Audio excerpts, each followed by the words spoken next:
신고 대상, 신고 의무자, 신고기, 한 신고 방법 위반 시 처벌주의 사항 신고 예외까지 실무에서 바로 쓸 수 있는 실거래 신고 가이드. 1. 부동산 실거래 신고란? 부동산 실거래 신고 제도는 거래 계약이 체결된 후 실제 거래 가격 등을 정부에 신고하도록 하는 제도입니다. 거래 가격의 투명성을 확보하고 부동산 시장을 공정하게 관리하기 위한 목적입니다. 이는 부동산 거래 신고 등에 관한 법률에 따라 시행되며 전국 어디서나 동일하게 적용됩니다. 한눈에 보는 핵심표. 1. 신고 대상. 어떤 거래를 신고해야 하나요? 실거래 신고의 대상은 소유권 이전을 전제로 한 거래입니다. 대표적으로 아파트 다세대 연립, 단독주택의 매매, 토지 매매, 그리고 분양권, 입주권 같은 권리 거래가 포함됩니다. 반면 보증금만 오가는 통상적인 임대차는 실거래 신고 대상이 아닙니다. 증여 상속 등 소유권 이전이 등기 절차로 처리되는 경우에는 실거래 신고와는 별개의 절차로 보아야 합니다. 이 신고 의무자 누가 신고하나요? 법은 매수인과 매도인이 공동으로 신고하도록 규정하고 있습니다. 실무상 공인중개사가 전자신고를 대행하는 경우가 많으나 결국 최종 책임은 당사자에게 있습니다. 직거래인 경우에는 당사자 쌍방이 신고해야 하고 한쪽이 신고를 거부하면 다른 한쪽이 단독 신고할 수 있습니다. 3. 신고기한. 언제까지 신고해야 하나요? 기본적으로 계약 체결일로부터 30일 이내에 신고해야 합니다. 계약서에 기재된 체결일, 계약금 지급일 등 거래의 실질이 인정되는 날을 기준으로 합니다. 계약이 해제되거나 조건이 변경된 경우에도 해제 변경일로부터 30일 이내 별도 신고해야 합니다. 이를 어기면 과태료 대상이 될 수 있습니다. 주의 등기 신청 시 실거래 신고 필증을 요구하는 경우가 있으므로 신고 지연은 등기 지연으로 이어질 수 있습니다. 4. 신고 방법. 쉽고 빠른 전자신고. 전자신고가 권장됩니다. 대표적인 경로는 다음과 같습니다. 부동산 거래관리 시스템, 공인중개사 당사자 전자신고 가능, 정부 24, 개인이 전자신고를 진행할 수 있음, 시군구청 방문신고, 온라인 불가시 대체 수단.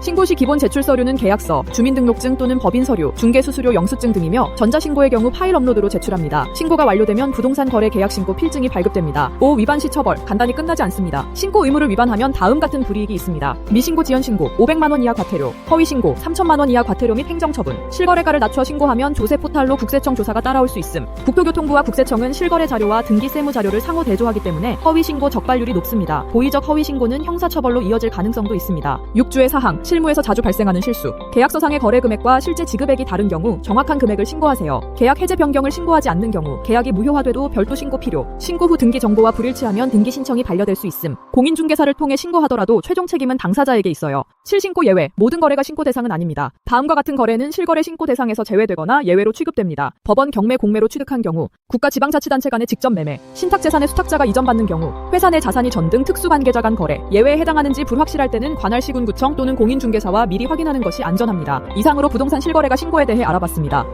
영상이 도움되셨다면 구독, 좋아요 부탁드려요.